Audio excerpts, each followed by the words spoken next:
Chers collègues, bonjour, des chiffres et des SAR, édition numéro 7. Alors quand j'ai dit chers collègues et chers collègues, c'est parce qu'il y a un E à cher, les hommes et les femmes. Ok, ça se voit pas, hein, mais bon, on le précise. On va parler de la réduction de l'offre pour bien montrer que c'est pas un mirage inventé par l'UNSA, que ça a bel et bien existé, et on va le prouver. Hein. Bon. Alors on commence de suite par la réunion du comité d'entreprise du 22 avril, où on va avoir en page 8 et 9, principalement, page 8 et 9, mais ça on va vous le montrer, nous avons un intitulé « Présentation des réductions d'offres prévisibles ». Donc M. Lorenz donne la parole à Mme Attas, qui est responsable du service marketing, et qui va présenter les réductions d'offres, essentiellement dans les heures creuses pour les petites lignes, comme la 31, la 36, la 37, et on saura que plus tard la 19 va sauter, la T21, etc. Et ensuite, une modification de l'offre de transport qui va être mise en place sur les réductions du dimanche au jeudi, le soir. Donc on comprend, traduction, les noctambus, les noctantrams après 23h10. Donc voilà le document en page 8. Et aussi des diminutions qui vont être ciblées sur d'autres lignes, notamment la 3, la 4, la 9, la 10, la 15 et la 16 pendant les petites vacances scolaires. Ce à quoi, en page 9, interviendra M. Dicara qui pose cette question, et je vais devoir, hélas, changer de lunettes, l'âge aidant, et qui pose la question suivante. Si on cumule, dit-il, les diminutions sur le tramway et celles des noctambus, est-ce que ça ne réduit pas trop l'offre de soirée? Ça c'est la question, qu'elle est bonne. Si on supprime tout ça, est-ce que ça ne supprime pas quelque chose? Oui, M. Dicara, effectivement, ça supprime quelque chose. Et de rappeler que lors de ce comité d'entreprise du 22 avril, il a été remis aux élus un document de travail que vous avez vu affiché un peu partout, qui est l'échéancier des réductions, l'échéancier qui s'était mis en place et qui n'est pas un leurre, puisque vous avez vu la 19 disparaître, la T21, et il a fallu se bagarrer. Alors, dans la suite qui va être donnée à cette bagarre, on va voir passer toutes sortes d'informations, mais l'UNSA est partie assez rapidement en guerre, puisque fin mai, début juin, nous commencions notre campagne de pétition, et je vais vous montrer quelques éléments. Voici. Donc on a des signatures sur papier, des quantités non négligeables, et nous avons discuté avec les gens. Nous sommes allés voir le président des cafetiers, on est allé voir une partie des établissements principaux, les hôtels, les restaurants surtout, hein, et voilà, et dire attention, en réduisant l'offre de transport après 23h10, on va toucher à l'économie et forcément on va gêner vos salariés. Et donc ça a commencé un petit peu l'été à se mettre bien en place. Ensuite, nous avons continué à mener l'action. Je remets mes lunettes et on continue sur ce qui s'est passé avec cette régression de l'offre. Donc tout l'été, ça discute. Les camarades, ils sortent le 25 juillet, ils sortent un tract. Et là, c'est très important parce que moi, je n'invente pas, ce pas des hypothèses, c'est des écrits. Donc je vous montre que des écrits, ça s'appelle des chiffres et des SAR, et on devrait même rajouter des écrits.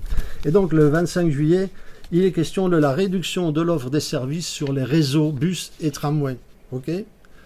Alors là-dedans, concernant la réduction de l'offre de services, la CGT écrit, tenez-vous bien, la direction, après avoir rappelé qu'il s'agissait avant tout d'une décision émanant de la métropole Nice-Côte d'Azur. Je ne dis pas que c'est une hypothèse, comme dit M. Estrosi, qui nous raconte des bobards dans Nice Matin.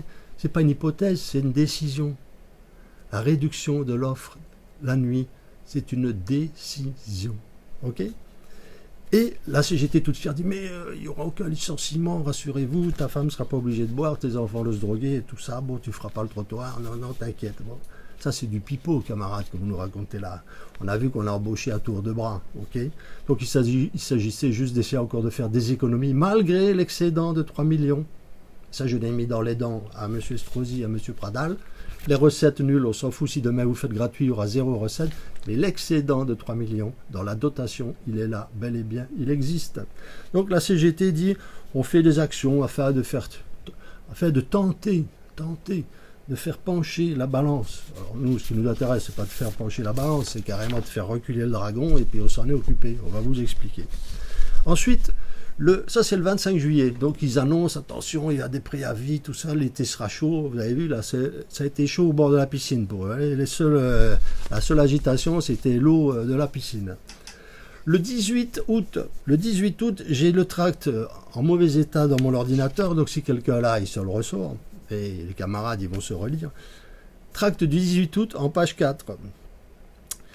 Donc, ils annoncent des alarmes sociales, préavis de grève. Oui, ils écrivent, nous avons obtenu des avancées grâce à tout ça, grâce à tout le tam-tam qu'on a fait. Alors l'avancée, elle est suivante, c'est un recul. C'est reculer la date de la mise en application de la décision de la métropole, et au lieu de faire démarrer en septembre, c'est reculer en décembre, toujours pour qu'il n'y ait pas de licenciement, tout ça. Bon, ok.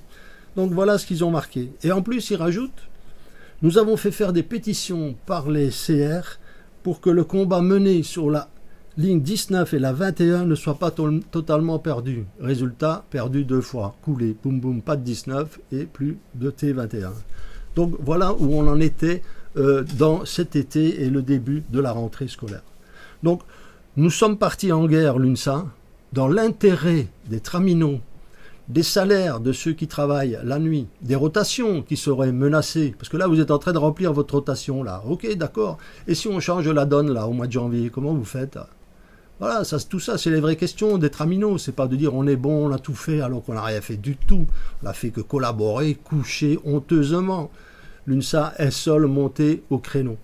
Nous avons décidé que, comme disait Archimède, donnez-moi un point d'appui et je soulève le monde. Donc ça veut dire que le point d'appui, il est à l'extérieur, comme nous faisons toujours. On est sorti et on a fait du bruit, la théorie et la tactique du vieux PD. Donc on est allé frapper aux portes, on a tracté, on a fait les pétitions, on est allé voir la presse qui s'est émue de ce qui se passait et pourquoi? Parce que déjà les gens de l'avenue Jean Bérat ont commencé à protester, Pessicard, etc., tous ceux qui commençaient à être touchés par la restriction de l'offre, les gens pauvres, les vieilles personnes qui vont faire leurs courses, les gens qui n'ont pas les moyens d'avoir un véhicule et qui se trouvent privés de la liberté de circuler. C'est ça aussi l'engagement syndical. Donc, en ce qui concerne la presse, vous avez vu que il y a eu des articles, il y a eu Nice Matin, il y a eu France 3, il y a eu Radio France Bleu, il y a eu Nice Premium, etc.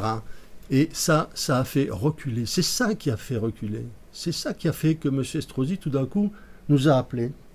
Et je cherche le tract qui dit qu'on s'est fait gronder par Cricri. Parce que ça, c'est rigolo quand même. Et c'est tellement rigolo que quand on l'a diffusé sur IST 06, même Nice Matin a repris le titre. Ouais. On s'est fait gronder par Cricri. Et je termine en disant, qu'est-ce qu'on s'en branle de se faire avoiner si c'est dans l'intérêt des collègues et des Niçois. Oui, on n'a rien à branler, nous, de se faire engueuler par Cricri. Mais alors complètement. Nous, le job, on le fait. On ne fait pas semblant en disant on va tenter de faire pencher la balance. Nous, on met l'armure, on sort, on fait la bagarre et on veut que ce soit inscrit dans le marbre, qu'on ne touchera pas au noctambus et au noctantram, et même qu'on en rajoutera, tiens, pour être bien vu du public. Voilà la bagarre que l'UNSA a menée.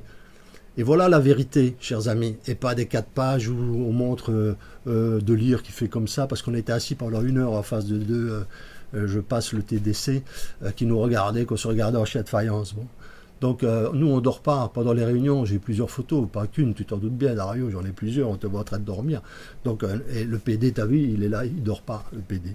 On fait le job pour les camarades, on fait le job pour les collègues, on fait le job pour les Niçois. Il est hors de question qu'on laisse faire la réduction de l'offre telle qu'elle nous est présentée.